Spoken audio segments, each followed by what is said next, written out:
Baik, eh, Assalamualaikum warahmatullahi wabarakatuh. Halo semuanya, nama saya Andika Ihsan Pratama. Hari ini saya akan menjelaskan tentang kesalahan analisis. Nah, bagian-bagian yang akan saya jelaskan yaitu pendahuluan, yang kedua perbedaan antara reseptif dan kesalahan produktif, yang ketiga yaitu kesalahan versus kekeliruan, yang keempat pentingnya kesalahan. Loh, kok kesalahan itu penting sih buat banyak orang? Nanti akan saya jelaskan. Yang kelima yaitu cabang dan penggunaan analisis kesalahan. Yang keenam, jenis-jenis kesalahan yang mewakili tahapan perkembangan bahasa kedua. Dan yang terakhir yaitu penutup. Baik, langsung saja kita akan masuk ke bagian pertama, yaitu pendahuluan. Pendahuluan. Kesalahan analisis bahasa memiliki 3 faktor utama. Antara lain, yang pertama, tidak dapat mempelajari suatu bahasa, baik bahasa pertama maupun kedua, tanpa melakukan kesalahan. Nah, bahasa pertama yang dimaksud di sini yaitu artinya adalah bahasa yang sering digunakan oleh si pengguna, atau lebih gampangnya itu bahasa tempat tinggalnya atau bahasa asal tempatnya si pengguna. Sedangkan bahasa kedua yaitu bahasa lainnya. Misalkan si pengguna ini bahasa pertamanya itu bahasa Indonesia karena dia tinggal di Indonesia. Sedangkan bahasa keduanya yaitu bahasa-bahasa asing seperti bahasa Sunda, Jawa, Inggris, Arab, Jepang, Cina, Prancis, dan lain sebagainya. Yang kedua yaitu memiliki makna yang berbeda-beda. Yang ketiga, kesalahan bahasa bisa disebabkan oleh bahasa ibu pembelajar ataupun bahasa pertamanya si pengguna. Yang dimaksud bahasa ibu pembelajarnya itu bahasa ibu pembelajar yaitu disebabkan karena gaya bahasanya atau gaya didikannya si orang tuanya si pembelajar atau si pengguna. Baik, yang kedua, kesalahan reseptif dan kesalahan produktif, di mana kedua ini memiliki perbedaan. Kesalahan reseptif yaitu kesalahan yang mengakibatkan kesalahpahaman pendengar terhadap maksud pembicara, dan kesalahan produktif biasanya diselidiki dengan cara melihat ekspresi wajah seseorang. Kesalahan produktif yaitu kesalahan yang terjadi dalam ucapan pembelajar bahasa. Lalu perbedaan antara kesalahan dan kekeliruan.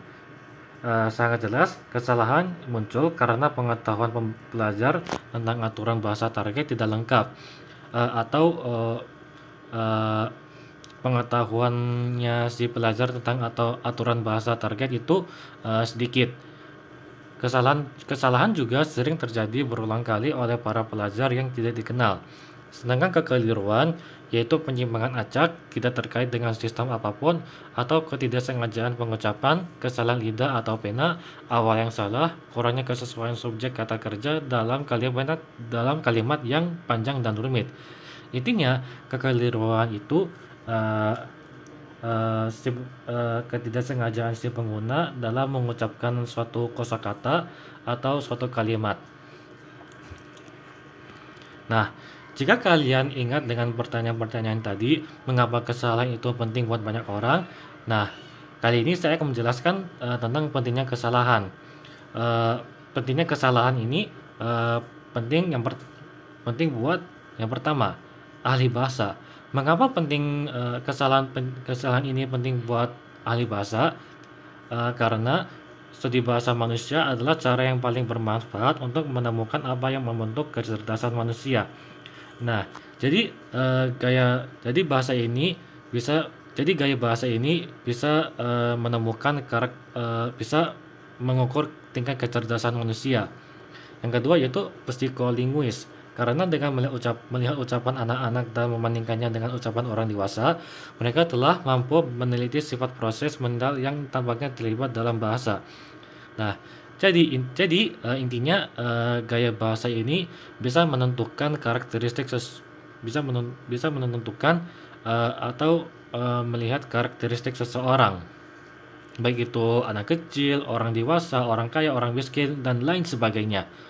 Yang tiga yaitu guru, karena dengan menganalisis kesalahan pelajar, mereka akan mampu menemukan kesulitan mereka dan merancang metode untuk membandingkannya. Nah, cabang dan penggunaan analisis kesalahan bahasa. Jadi, analisis kesalahan ini ada dua bagian. Yang pertama, analisis kesalahan teoritis dan analisis kesalahan terapan. Analisis kesalahan teoritis menjelaskan apa yang terjadi dalam pikiran ketika orang mempelajari bahasa berkontribusi pada gagasan universalitas. Sedangkan analisis kesalahan terapan menyelenggarakan kursus perbaikan dan merancang materi dan strategi pengajaran yang tepat berdasarkan temuan analisis kesalahan.